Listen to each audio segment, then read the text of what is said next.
Now we're going to look at notifications. So notifications are SMS notifications whenever the gate has been triggered by the intercom. Just be aware that if someone uses a key fob or some other external device to trigger the gate directly, and it's not wired into the slave button input on this intercom, then the intercom isn't going to send a notification when it doesn't know something's happened with a third-party device.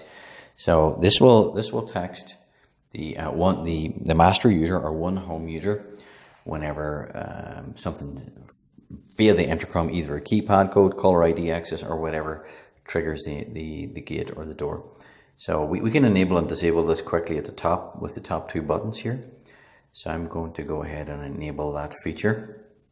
That will turn it on. This is a quick turn on button in case someone goes on vacation, holidays, they don't want to get disturbed. They can quickly turn it off, or you can do it for them. And then it asks us to store the phone number that's going to receive the SMS. So I'm going to put in my phone number.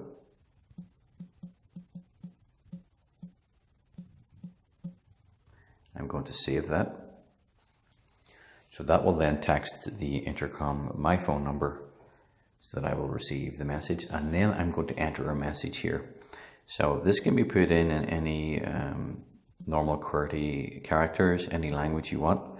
So I'm going to say gates opened, done, save message. So there we go. We're ready now to test that feature and check if it works.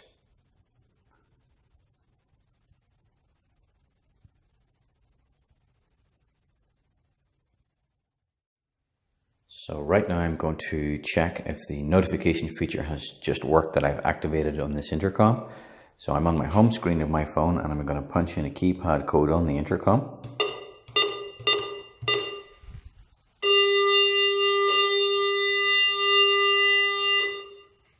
There we go. Gates opened. Cool.